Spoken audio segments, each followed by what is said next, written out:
Hello. या व्हिडिओमध्ये आपण अतिशय महत्त्वाचे असे काही मुद्दे डिस्कस करणार आहोत. येणाऱ्या राज्यसेवेच्या म्हणजे 14 मार्च 2021 रोजी जी परीक्षा आहे त्या परीक्षेला धरून सुद्धा हा महत्त्वाचा मुद्दा आहे. तर हा व्हिडिओ पूर्ण बघा, कारण ह्या व्हिडिओमध्ये आपण डिस्कस करणार आहोत ते म्हणजे निगेटिव्ह मार्किंग स्कीम मध्ये जो बदल झाला आहे तो, जो की सगळ्यांना ठाऊक असेलच, पण त्याचा परिणाम काय होणार आहे, कसा होणार आहे, ते गुण कसे मोजले जाणार, निगेटिव्ह मार्किंग कशी केली जाणार आहे, त्याचा परिणाम काय होईल आणि त्याच्यामुळे नेमकी कोणती काळजी आपल्याला घ्यावी लागेल, असे 2-4 मुद्दे हे मी उदाहरणांसकट डिस्कस करणार आहे. तर एक पहिल्यांदा आपण लक्षात घेऊया की ही जी निगेटिव्ह मार्किंग स्कीम आहे तर राज्यसेवा परीक्षासाठी ह्याचा बदल झालेला आहे.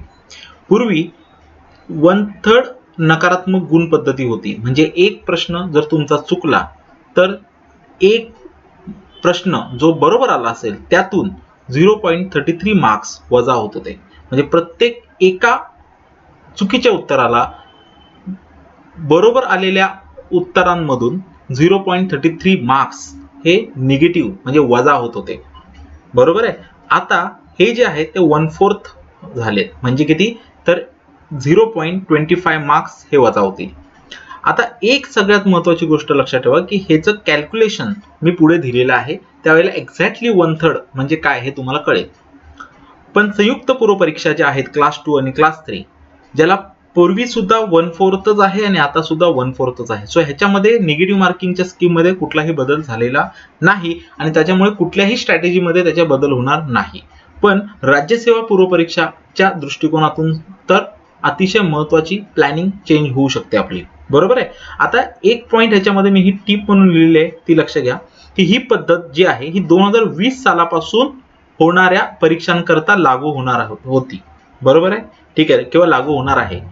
पण ठीक आहे, पण आत्ताची जी राज्यसेवा परीक्षा आहे जी 14 मार्च 2021 रोजी होणार आहे, बरोबर आहे, ती परीक्षा साधारणपणे त्याची घोषणा ही 2019 साली करण्यात आली होती. बरोबर आहे. त्याच्यामुळे अनेक मुलांमध्ये संभ्रम होता की राज्यसेवेच्या ह्या आत्ताच्या पूर्व परीक्षेला ही जी निगेटिव्ह मार्किंग स्कीम आहे, नवीन निगेटिव्ह मार्किंग स्कीम आहे, ती लागू होणार की जुनी होणार. तर आयोगाने हे स्पष्ट केलंय की 14 मार्चला जी आपली परीक्षा होणार आहे त्यासाठी नवीन निगेटिव्ह मार्किंग स्कीम म्हणजे 1/4 निगेटिव्ह मार्किंग स्कीम लागू होणार आहे. क्लिअर. आता पुढच्या पॉइंटकडे जाऊया आपण की निगेटिव्ह मार्किंग कशी केली जाणार आणि त्याचे अंतिम गुण जे असतात, फायनल मार्क्स जे असतात, ते कसे काय कॅल्क्युलेट करणार किंवा ते कसे ग्राह्य धरणार. तर आता हे उदाहरणासकट आपण बघूया. ठीक आहे, मी ते उदाहरण दिले. जर एखाद्या परीक्षार्थीने 80 प्रश्न सोडवले, किती, जर एखाद्या परीक्षार्थीने जर 80 प्रश्न सोडवले, ठीक आहे, तर त्याच्या उत्तरपत्रिकेवर पर्याय समोर गोल केले. आता लक्षात ठेवा, प्रश्न सोडवणं म्हणजे काय, तर उत्तरपत्रिकेच्या समोर गोल करायचं. तर एक लक्षात ठेवा की कशाला अटेम्प्ट पकडला जातो किंवा कशाला सोडवलं म्हटलं जातं की ए बी सी डी असे ऑप्शन आहेत आणि प्रश्न 1 2 3 4 असे प्रश्न आहेत. समजा इकडे असे गोल गोल आकडे हे असतात, उत्तरपत्रिका म्हणतात त्याला. सो तुमचं उत्तर, पहिल्याच उत्तर जर सी असेल तर हे पूर्ण गोल करावं लागतं, तरच त्याला अटेम्प्ट पकडला असं म्हणतात. ठीक आहे. जर हा दुसरा प्रश्न तुम्ही नाही सोडवलात, म्हणजे तुम्ही पेपरवरती सोडवलात, रफ पेपरवर सोडवला, पण इथे जर टिक नाही केलं, प्रश्नपत्रिकेवरती टिक केलं, पण जर ह्या शीटवरती टिक नाही केलं, तर त्याला अटेम्प्ट पकडला जात नाही. मग तुम्ही स्वतःहून सोडा तो प्रश्न किंवा तुमच्याकडनं सुटू दे, तो अटेम्प्ट पकडला जात नाही. सो हे लक्षात ठेवा. ठीक आहे. सो एकूण 80 प्रश्न सोडवले म्हणजे असे गोल केले. ग्रेट. हा, तर प्रश्नपत्रिका किती मार्काची असते, साधारणपणे 100 क्वेश्चन असतात एखाद्या प्रश्नपत्रिकेत. बरोबर आहे. ठीक आहे. जसं आपण राज्यसेवा प्रिलियमचा पेपर पहिला बघितला जीएस, तर त्याला 100 क्वेश्चन आहेत. जर एखाद्या विद्यार्थ्याने किंवा परीक्षार्थ्याने या 100 क्वेश्चन पैकी 80 क्वेश्चन अटेम्प्ट केले, कळलं, 100 पैकी 80 क्वेश्चन अटेम्प्ट केले, या 80 क्वेश्चन पैकी त्या विद्यार्थ्याचे 40 क्वेश्चन बरोबर आले आणि त्याचे 40 क्वेश्चन चुकले. बरोबर आहे. मग आता ह्या केसमध्ये निगेटिव्ह मार्किंग कशी वर्कआउट होणार. ठीक आहे. मग आता हे जे 40 चुकले त्याची त्याला पेनल्टी मिळणार आहे निगेटिव्ह मार्किंग मध्ये. आता किती आहे, 1/4 आहे. मग काय करूया आपण, 1/4 म्हणजे काय, तर 40 जर चुकले तर किती वजा होतील, तर किती होतील, 40च्या 1/4. बरोबर आहे. मग 40च्या 1/4 म्हणजे किती, 10 क्वेश्चन. याचा अर्थ काय होतो, की हे जे काही 40 क्वेश्चन बरोबर आलेले आहेत त्याच्यामधून ह्या 40 क्वेश्चनच्या 1/4 निगेटिव्ह होणार. म्हणजे 40 क्वेश्चनच्या 1/4 किती 10 क्वेश्चन, म्हणजे 40 क्वेश्चनच्या मार्कांमधून किंवा 40 क्वेश्चन मधून, दोघांचा अर्थ एकच होतो, काय होतील हे 10 क्वेश्चन्स काय होतील मायनस होतील. बरोबर आहे. याचा सिंपल अर्थ काय की 10 क्वेश्चन कुठून आले, तर हे जे क्वेश्चन चुकले, 40 क्वेश्चन जे चुकलेत त्याचे ते 1/4 आहेत. मग ह्याचं उत्तर किती आलं 30. बरोबर आहे. याचं उत्तर किती आलं 30 क्वेश्चन आलं. म्हणजे आपल्या फायनल, कळलं का, आपल्या फायनल मार्किंग सिस्टम साठी किती क्वेश्चन तुमचे पकडले जातील फक्त बरोबर आलेले. जरी तुमच्या उत्तर पत्रिकेमध्ये 40 क्वेश्चन बरोबर आले तरी अंतिम गुण पकडत असताना 40 पकडले जाणार नाहीत. किती पकडले जातील, तर 30 क्वेश्चन फक्त पकडले जातील. बरोबर आहे, निगेटिव्ह करून असं असतं. मग आता ठीक आहे, याचा अर्थ काय आहे की अंतिम मार्क पकडत असताना या केस स्टडी मध्ये ठीक आहे काय होईल, 30 प्रश्नांचेच गुण ग्राह्य धरले जातील. मग आता समजा 30 प्रश्न, ठीक आहे, जर 30 प्रश्न 1 मार्काला असेल तर टोटल ते किती येतील 30 मार्क्स म्हणून पकडले किंवा 30 गुण म्हणून पकडले जातील. दर 30 क्वेश्चन हे 2 मार्क म्हणून पकडले जातील तर त्याचं उत्तर किती येईल 60 मार्क असं होईल. बरोबर आहे. किंवा 30 क्वेश्चन हे जर 2.5 मार्क्स म्हणून पकडले गेले तर ह्याचं उत्तर किती येईल साधारणपणे 75 मार्क येईल. आलं लक्षामध्ये. ठीक आहे. जसं की क्लास 2 ला 100 मार्क्सचा पेपर असतो. बरोबर आहे. क्लास 1 राज्यसेवेचा पेपर 1 जो आहे त्याला 200 मार्क असतात. बरोबर आहे. आणि सीसॅट ला सुद्धा 200 मार्क असतात. बरोबर आहे. तर अशा पद्धतीने हे होईल. हे संयुक्त पूर्व परीक्षेचं मध्ये 1 मार्क पकडला जातो. बरोबर आहे. राज्यसेवा पेपर क्रमांक 1, राज्यसेवा पेपर क्रमांक 1 जो पूर्व परीक्षा आहे, ठीक आहे, जी प्रिलियमचा पेपर आहे त्याला 2 मार्कांनी पकडलं जातं. तर राज्यसेवा पेपर 2 जो सीसॅट पकडतो आपण प्रिलियमचा त्याला 2.5 मार्किंग आहे. बरोबर आहे. सो अशा पद्धतीने ही केले जातं. काही लोक टोटल मार्कांना ते डिवाइड वगैरे करतात, पण जी मी मेथड सांगितली ही मेथड साधारणपणे सोपी मेथड आहे. ठीक आहे. तर अशा पद्धतीने निगेटिव्ह मार्किंग कॅल्क्युलेट केली जाते आणि अंतिम गुण ग्राह्य धरले जातात. ठीक आहे. इथेही मी इथे सांगितलेलं आहे. बरोबर. इथे एक उदाहरण मी तुम्हाला दिलेलं आहे की राज्यसेवेला पेपर 1 सामान्य अध्ययन या पेपरमध्ये एक प्रश्न हा 2 गुणांसाठी असतो. म्हणजेच पूर्ण पेपर, बरोबर आहे, हा 100 प्रश्न म्हणजे 2 गुण म्हणजे 200 गुणांसाठी झाला. ठीक आहे. मगाचं जे उदाहरण घेतलं आपण त्याच्यानुसार परीक्षार्थ्यांना 30 अंतिम योग्य प्रश्न म्हणजे 60 गुण आपण कॅल्क्युलेट केलं. राज्यसेवा पूर्व परीक्षा पेपर नंबर, राज्यसेवा पूर्व परीक्षा, ठीक आहे, पेपर नंबर 1 म्हणजे कुठला, जनरल स्टडीजचा. करेक्ट. आता हाच कॅल्क्युलेशन पेपर नंबर 2 ला पण तसाच आहे. 80 प्रश्नांचा असतो. बरोबर आहे. 80 प्रश्न असतात पेपर 2 ला आणि प्रत्येक प्रश्नाला 2.5 इतके गुण असतात. बरोबर आहे. तिथे सुद्धा ह्याच मेथडनी कॅल्क्युलेशन केलं जाणार. येते लक्षामध्ये. ठीक आहे. तर त्याच्यामुळे जे मी मगाशी इथे कॅल्क्युलेशन दिलेलं आहे त्याच पद्धतीने हे कॅल्क्युलेट होणार की जेवढे प्रश्न बरोबर आलेले आहेत, ठीक आहे, आणि जेवढे प्रश्न चुकले आहेत, ठीक आहे, त्याला 1/4 ते केले जाणार आणि त्यातून ते वजा होतील. आलं लक्षामध्ये. सो इथे जे मी गणित समजावून सांगितलेलं आहे ते गणित आता लागू होणार आहे. ठीक आहे. पुढचा पॉइंट असा आहे की अपूर्णांकात आलेले हे जे गुण आहेत हे अपूर्णांकातच राहतात. म्हणजे समजा आता उदाहरण घेण्यासाठी आपण पूर्ण नंबर पकडले, बरोबर, किंवा सोपे नंबर पकडले, पण समजा एखाद्या वेळेला असं उत्तर आलं तुम्हाला की GS1 ला तुमचं निगेटिव्ह वगैरे मार्क करून समजा 25 किंवा समजा 65.50, बरोबर आहे, आणि GS2 ला ठीक आहे 75.50 असं जरी उत्तर आलं, ठीक आहे, तरी किंवा समजा 25 आलं, तर अशा वेळेला काय करणार आहे, ते उत्तर किती येतं 0 0 0 7 5 5 10 किती झालं, ते किती होतात, ते 14. सो टोटल किती पकडायला लागेल आपल्याला 140.70. ह्या 70 चे 141 होणार नाहीत. आलं लक्षामध्ये. सो हे आणि ही काय झाली टोटल पेपरची नंबर झाले. ठीक आहे. सो अपूर्णांकात असलेले गुण हे अपूर्णांकातच ग्राह्य धरले जातात. कळलं. ठीक आहे. त्याचा पूर्णांक होत नाही. सो हे आलं लक्षामध्ये. तर हे अंतिम गुण अशा पद्धतीने ग्राह्य पकडले जाणार. ठीक आहे. आणि अजून एक मुद्दा लक्षात ठेवा की जो प्रश्न तुम्ही सोडवणार नाही तो निगेटिव्ह मार्किंग मध्ये पकडणार नाही. ठीक आहे, तो मुद्दा मी पुढे डिस्कस करणारच आहे. आता ह्याचा परिणाम काय होणार आहे? ठीक आहे, ह्याचा परिणाम काय होणार आहे? त्याचा परिणाम लक्षात ठेवा काय होणार आणि कसा होणार. तर त्याचा एक सिंपल बघूया आपण की कट ऑफ ची मेरिट वाढणार. आता प्रश्न पडला असेल कसा वाढणार. ठीक आहे, उलट तर ही चांगली खुशी आहे की 1/3 चं 1/4 झालं. ठीक आहे, आता ह्याच्यामध्ये चांगली गोष्ट कुठली आहे तर जेव्हा 1/3 निगेटिव्ह मार्किंग होती तेव्हा जास्त गुण हे योग्य गुणांमधून वजा होत होते. म्हणजे मी जे सांगितलं की समजा एक प्रश्न जर बरोबर आला असेल आणि एक प्रश्न जर चुकला असेल तर ह्या चुकलेल्या प्रश्नाचा जो काही निगेटिव्ह मार्किंग आहे किंवा त्याचा जे काही पेनल्टी आहे ती या एका प्रश्नातून मिळणार आहे.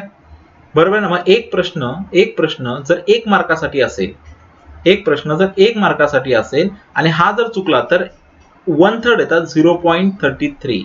म्हणजे ह्या एका मार्कामधून 0.33 मार्क्स मायनस होत होते. बरोबर आहे. ठीक आहे, 1/3 होत होते. आपण एक्झाम्पल मध्ये तुम्हाला मी सांगणारच आहे, राईट.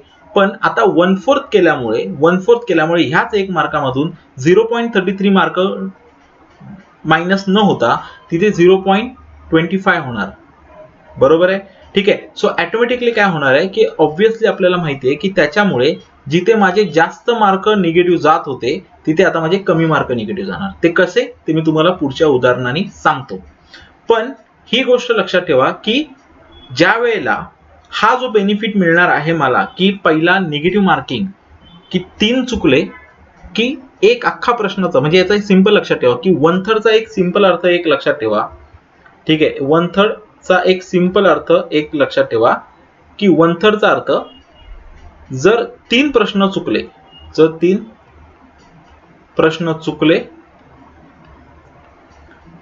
तर पूर्ण एका प्रश्नाचे मार्क जाणार. ठीक आहे, हा एक आहे. बरोबर आहे. ठीक आहे, सो हा सिंपल लॉजिक आहे की नाही. सो हा एक इम्पॉर्टंट पॉइंट लक्षात ठेवायचा. ठीक आहे, आता ह्याच्या पुढचा पॉइंट काय. मग आता 1/4 म्हणजे काय सांगा बरं. मग 1/4 म्हणजे काय तर 1/4 म्हणजे ठीक आहे, ही केस ए आहे, ही केस बी आहे. आता 1/4 म्हणजे काय जर 4 प्रश्न चुकले तर पूर्ण एक प्रश्नाचे मार्क जाणार. करेक्ट आहे ना, लक्षामध्ये. सो ऑटोमॅटिकली हा जो बेनिफिट झाला ह्या बेनिफिटमुळे ठीक आहे थोडासा दिलासा मिळणार आहे. बरोबर आहे, कारण एक प्रश्न जास्त चुकण्यासाठी मिळणार आहे, तेवढे मार्क माझे वाचणार आहेत. बरोबर आहे. पण ही जी कारण आहे ज्याच्यामुळे माझे मार्क पण वाढणार, राईट. ठीक आहे, किंवा माझे निगेटिव्ह कमी जाणार, त्याच्यामुळे थोडेसे हातामध्ये माझ्या जास्त उरणार. हा जो बेनिफिट आहे हा बेनिफिट मला एकट्याला मिळणार नाहीये, तर हा बेनिफिट सगळ्यांना मिळणार आहे. का कारण त्याच कारणाने सर्वांच्या गुणांची संख्या ही वाढणार आहे. त्यामुळे ऑटोमॅटिकली अंतिम गुणांमध्ये पण सगळ्यांच्या वाढ होणार आहे. आणि जर अंतिम गुणांमध्ये वाढ होतीये तर ऑटोमॅटिकली कट ऑफ वर जाणार आहे. कळलं. दिलासादायक गोष्ट आहे की जिथे 1/3 मध्येच आपली निगेटिव्ह जाणार होती 1/4 झाली, त्यामुळे चुकण्याचं जे प्रमाण आहे बरोबर आहे ना ते थोडंसं वाढलं तरी माझे मार्क जास्त जाणार नाहीत असा मुलांचा अंदाज आहे. पण त्याच्या मागे कॅल्क्युलेशन लक्षात ठेवा की त्या गोष्टीमुळे जे काही मार्क माझे वाचणार आहेत ते एकट्या माझे नाही वाचणार आहेत, ते सगळ्यांचे वाचणार आहेत आणि त्याच्यामुळे कट ऑफ वर जाऊ शकतो आणि जाणारच आहे.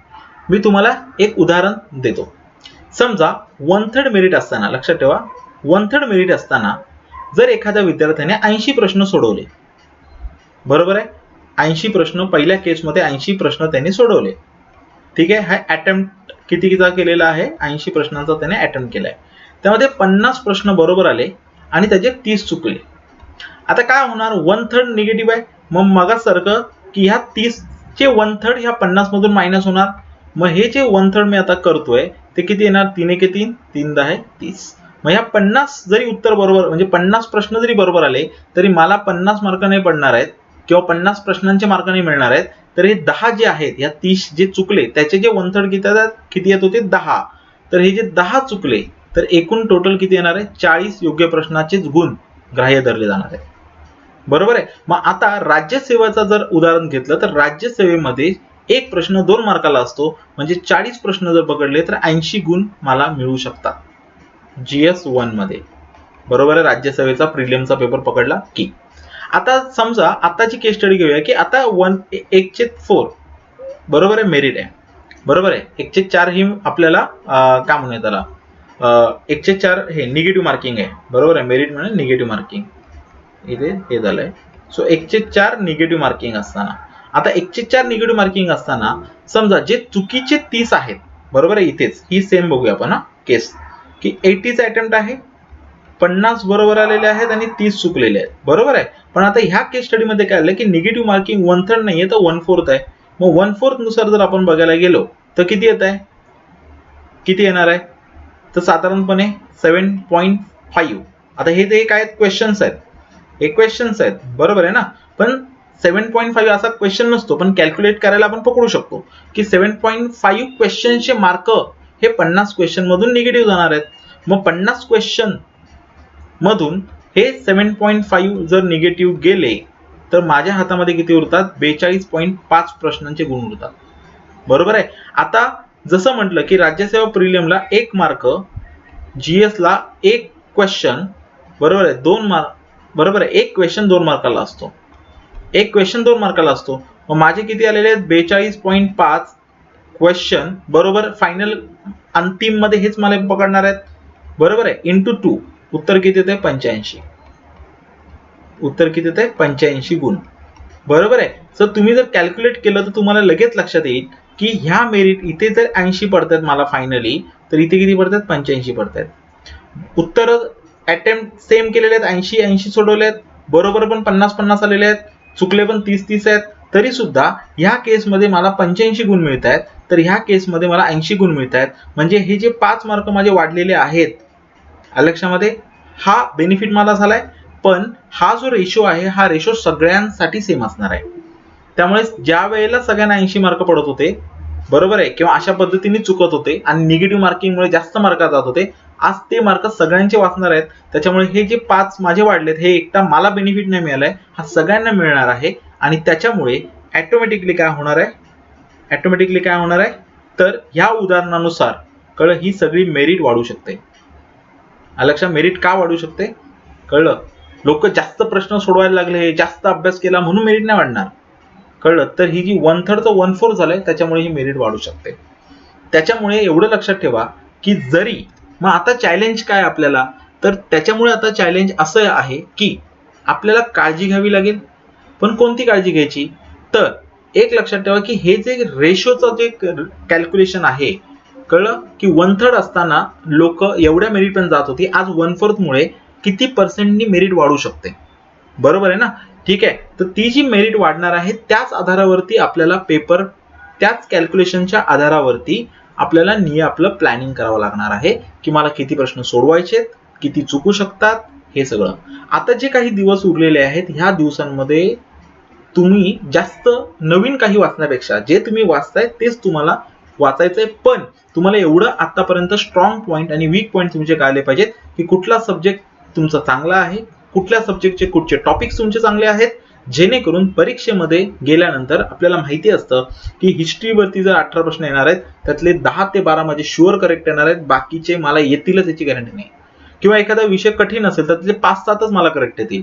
सो जे तुम्ही शुअर आहात त्यालाच तुम्हाला अटेम्प्ट करावं लागेल, नाहीतर 1/4 झालं कळलं. कारण सायकोलॉजिकली मुलांची मानसिकता अशी झाली आहे की निगेटिव्ह मार्किंगचा रेट कमी झाल्यामुळे आता आपण जरा जास्त अटेम्प्ट ठेवू शकतो कळलं. कारण 1/3 नाही तर 1/4 आहे, त्यामुळे थोडं चुकण्याची जास्त संधी आपण घेऊ शकतो कळलं. आणि उगा विनाकारण मोठा अटेम्प्ट ठेवतील त्यामुळे निगेटिव्ह जातील कळलं. कारण मी सांगितलं की त्यावेळेला जर तुम्हाला 190 आणि 200 पडले तर दुनियेला 210 आणि 220 असतील, हे लक्षात ठेवा. त्यामुळे विनाकारण अटेम्प्ट म्हणजे कॉन्फिडन्स नसताना, ॲक्युरसी नसताना, स्पेसिफिकेशन नसताना जर तुम्ही उगाचच 1/4 झाली म्हणून तुम्ही काही अटेम्प्ट देताय, विनाकारण जर खात्री नसलेल्या प्रश्नांना सुद्धा जर तुम्ही रिस्क घेत असाल तर समजून जा की तुम्ही धोकादायक हे तुम्हाला ठरू शकतं. आणि ह्या सगळ्यांचा विचार करूनच, या रेशो प्रपोर्शनचा विचार करूनच आपल्याला हा पेपर सोडवावा लागणार आहे. येते लक्षामध्ये. सो हे फक्त काळजीपूर्वक नीट करा. त्याच्यानंतर हे 2 पॉइंट फक्त मी तुम्हाला नीट पुन्हा एकदा सांगतोय, ते एक घ्या की उत्तरपत्रिकेवर गोल न केलेल्या आणि न सोडवलेल्या प्रश्नांना निगेटिव्ह मार्किंग मध्ये धरलं जात नाही. त्यामुळे तुम्ही विसरू पण नका, ठीक आहे, आणि काळजी पण करू नका. पण एवढं लक्षात ठेवा की जेवढं तुम्ही गोल करणार आणि व्यवस्थित अर्धवट गोल पकडला जात नाही, ठीक आहे, पूर्ण गोल पाहिजे असा, नाहीतर काही लोक फक्त असा गोल करतात, तर ह्याला पकडलं जाणार नाही, लक्षात ठेवा, ठीक आहे. त्यामुळे पूर्ण गोल करा, हे विसरू नका. सेकंड एक लक्षात ठेवा की एका प्रश्नाचं एकच उत्तर देणं गरजेचं आहे. एकापेक्षा जास्त पर्यायांवरती गोल केला तर निगेटिव्ह मार्किंगला पकडले जातील. कारण काही जण असं करतात, ठीक आहे, की 1 2 समजा ए बी सी आणि डी आणि इथे प्रश्न आहे 1 2 3 4. समजा दुसरा प्रश्न आहे, माझं उत्तर आहे सी, पण नंतर लक्षात आलं अरे बी आहे, काय करू, मग मी बी ला पण करून घेतो. सो हे लक्षात ठेवा, असं करू नका, कारण काहींना वाटतं क्वेश्चन कॅन्सल होतात, आता होत नाही, हे निगेटिव्ह मध्ये पकडले जातील तुमचे, ठीक आहे. त्यामुळे व्यवस्थित पेपर सोडवणं अत्यंत गरजेचं आहे, ठीक आहे. तर हे जे आहे हे लक्षात ठेवा, हे जे सगळे जे मुद्दे मी नीट सांगितले आहेत. काही डाऊट असतील तर तुम्ही कमेंट बॉक्समध्ये टाका, आणि हा जो व्हिडिओ आहे आपला, तो तुम्ही जास्तीत जास्त मुलांपर्यंत शेअर करा, म्हणजे निदान ज्यांना माहिती नसेल त्यांना त्याची माहिती होईल, ठीक आहे. कारण एक एक मार्क आपल्यासाठी खूप महत्वाचा आहे, खूप मेहनतीचा आहे तो, बरोबर आहे. So do your best and thank you. आणि प्लीज लाईक करा, शेअर करा आणि चॅनलला सबस्क्राईब करा. Thank you so much.